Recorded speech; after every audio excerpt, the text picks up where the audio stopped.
What's good, Panther Nation? It's your boy Myron McRae, aka Tornado McRae, across the skywars of the internet, here with another episode of Panther Pride TV, your one-stop shop for all your Panther notifications and Panther obligations. And happy Thursday to all you lovely people here watching this video. Hope y'all are having a great Thursday. Hey, you're one day away from Friday, which is one day away from the weekend. Maybe you work night shift and you're off already, and you can already enjoy your weekend. If you are, lucky you. I'm happy. I'm jealous, but it's all right, man. Hope y'all are having a great day. And we got a few things to get into today's docket. Just something a little chill, something a little nice for you. And first thing that has come across my forte, that has come across my eyes, Bleacher Report has revealed their list for the top 10 running backs heading into the 2025 season. Now, some of us, we're going to be sitting there, we're going to be a little biased and say it's ours. And you know what? I'm inclined to believe that. I have not seen this list yet, or well, actually I have, because, I built this whole build out layout. You know what I mean. But guys, we're going to check out this list. And so, top 10 running backs heading into 2025. I'm going to go from the bottom of the list up. I know the top of the list is going to have the names, but just want y'all to see this because, there are some audio listeners out here who might want it that way. But, all right, at number 10, you have Jaylen Warren and Caleb Johnson from Pittsburgh. At number 9, you got Najee Harris and Amarian Hampton for the Chargers. Number 8, James Cook and Ray Davis for Buffalo. Number 7, Aaron Jones Sr. and Jordan Mason for Minnesota. Number 6, Christian McCaffrey, our old star, and Isaac Guerrero in San Francisco. Number 5, Bijan Robinson and Tyler Algier in Atlanta. Number 4, Saquon Barkley and A.J. Dillon in Philly. Number 3, Chuba Hubbard and Rico Dowdle for our own Panthers. Number 2, Bucky Irvin and Rachaad White. And then number 1, Jahmyr Gibbs and David Montgomery out in Detroit. Now, being truthful and being honest, I'm not mad at the list. I'm honestly not mad at the list. I can't say there's anything against it because when you think about it, I know some of you are going to say, oh, we're better than Bucky and Rachaad. Here's the thing. We haven't had Chuba and Rico play a season together yet. So they honestly did us a favor in my eyes. I think they gave us a little bit more leeway saying we're the third best running back, even though we haven't played together in the same system. We haven't had them play together in the same system. So I can see why they put Bucky and Rachaad at 2 and then David Montgomery and Jahmyr Gibbs at 1. Yes, David Montgomery and Jahmyr Gibbs, before I want to say it was Gibbs that got injured or Montgomery. When one of them got injured last year, that definitely hurt them, but they are the best running back duo right now. Bucky and Rachaad, after last season, we've seen what they can do. So I can see them at 2. Us at 3, I'm totally for it.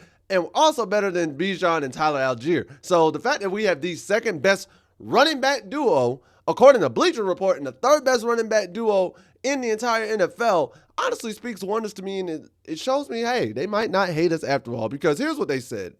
Here's the breakdown they had in the article. It says the Carolina Panthers will field the most underrated running back duo. I like it. You know what? Give me applause for that. I like that. Give my boys some praise. They have the only tandem that racked up 1,000+ rushing yards apiece last season. Chuba Hubbard registered career highs in rushing yards, 1,195, and touchdowns, 10. Meanwhile, Rico Dowdle accumulated a career high 1,079 rushing yards and 2 touchdowns with the Dallas Cowboys. Be honest, the fact that he only has 2 touchdowns is crazy, but if the Cowboys had utilized him more, he probably would have had more yards and more touchdowns. And follow that up. This is how they also followed up in the article. Nonetheless, Hubbard and Dowdle are both capable of hitting the century mark on the ground in any given week. The latter should see more targets in the passing game, though. If Dowdle becomes a reliable outlet for Bryce Young, the Panthers' top 2 tailbacks could eclipse 1,000 scrimmage yards in the upcoming term. Thank you, Mo Moton. Hold up. Mo. Round of applause for Mo. He recognized game. Mo recognizes game. I respect it and I like it. But that's a really reasonable take in my eyes. I'm not against that take. And truth be told, again, third best running back duo heading into 2025. Second best running back duo in the NFC South. That bodes good things in my eyes. That bodes great energy, in my opinion. And with all the negativity that Carolina has been faced through the media, oh, Bryce is this, the receiving game ain't that, Carolina's still a trash team, the defense, like you know what I'm talking about. To see something this positive heading into it in the field of negativity, I love it. I love it, and I will grasp at anything. Any positive energy, I love. So Mo, you're on the nice list. We like you. We like you right now. You haven't been disrespectful, so we're cool with it. Next, one of our vets has got something to get off his chest, and Adam Thielen, big Adam, never the little one, the Godfather himself, has decided to let the world know and address not only the media, but the entire league. Hey, yo, Carolina's in a new era, and Carolina isn't playing. So this is what he said after the practice the other day in post-practice press conference. Adam said, there it is. He said, guys are finally sick of being the same old Carolina Panthers. I think we want to get back to what they did here in the past. 2015 and some of those other years when they had deep playoff runs, had the crowd involved, and had the city hyped up. We haven't had that, and I think guys are just sick and tired of the same old. And everything that this organization has done this offseason has pushed us towards that. I'm excited about that. Considering this man has literally been mulling over retirement over the last 2 years and could have easily said, you know what? I'm out. I don't want it. I'm not with it. That, to me, bodes great signs, guys. Y'all might not be as optimistic as me. I'm an optimistic realist. That's how I describe myself. Like, I will always see the realistic version of something, but I'll look at the positive realistic outcome over the negative realistic outcome. So I say I'm an optimistic realist in my eyes. And for Adam to buy in and be that excited, especially after all the offseason moves this year and the ups and downs of last year, when he came here, we all knew. Adam said he was trying to get to a championship or at least be a part of a team that can make a deep playoff run, and we haven't been able to give that to him. So the fact that he's excited heading into this year, he's like, you know what, I could retire, but we're building something here. There's something special about this core that I want to be a part of, and I love it.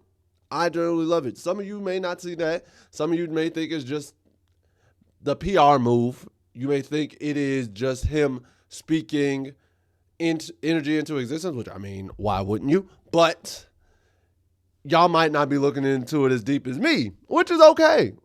You're a Panthers fan as well. You have a right to your opinion, and let's be honest, the last 4, 5, 6, 7 years have not been great. So I get why some of you are more on the pessimistic or show me status. I think that's where a lot of you are. You're more in the show me before I hop on status because you don't want to get burned again as a fan. You don't want to be all hyped up, then let down, blase, which I get it. But for me, I'm looking at this type of stuff and energy resonates with me. Energy, like speaking into positive life, speaking positivity into what you're trying to do, I think helps bode well for what you want to do in life. If you tell yourself you can't do something, guess what? You're not going to be able to do something. But if you say, hey, yo, I can do something, eventually you're going to be able to do said thing that you want to do. And I see this is what Adam Thielen is doing for the Carolina Panthers and what he's speaking into them. So, hey, if there's a vet that knows what's up, I think it's Adam, and I'm all with it. And lastly, guys, on the docket, what is the best and worst case scenario for Carolina heading into 2025? This comes from an article written by Cody Benjamin at CBS Sports, and what he did was he laid out the best and worst case scenario for every NFL team heading into the 2025 season. And, of course, the Carolina Panthers are included on that list. And because of that, I had to bring it to y'all. I had to show y'all. Let's see what y'all think about this. So, Mr. Benjamin, here's what he says. He says, Carolina's best case scenario.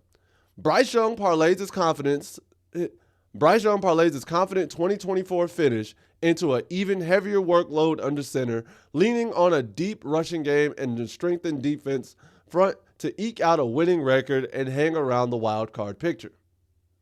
His worst case scenario: Young goes backwards, once again saddled with unproven weapons out wide, including two young starters in Xavier Legette and Tedero McMillan, and Carolina is forced to consider a bigger picture pivot. Honestly, that's one of the most reasonable takes I've heard from anybody in a good minute. Now, granted, it's also a very general take, because I think all of us in the general atmosphere feel that is the best and worst case scenario. It's more so like everybody kind of feels that way. But I would say if I were to make a change to this, rather than just say hang around the wild card picture, I would say Carolina wins the NFC South. Gets a winning record and wins the NFC South. That's what I would say. Worst case scenario, I would also include, it's like Bryce Young goes backwards, once again saddled with unproven weapons. The running back experiment with Rico Dowdle doesn't come to fruition, and the defense is still stagnant, which forces Carolina into a bigger picture pivot. That's worst case scenario to me. That's the worst case scenario to me, is Bryce doesn't continue from 2024. Yeah, the receivers aren't doing their thing. Like, everything's just not working.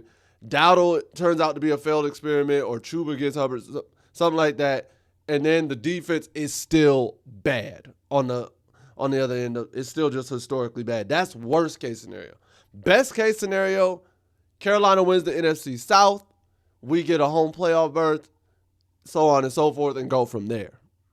I don't think we no, I did say we were hovering around 500. I said best is probably like a 10-win season. Yeah, 10-7. I think that'd be like our best case scenario. So I guess it would be around that wild card picture. Yeah, wild card berth, NFC South champs. That's where I think it is. So he's not completely off. I can see where he's going with that. And it is the most reasonable take I've heard from CBS Sports, or honestly a lot of mainstream media, in a while.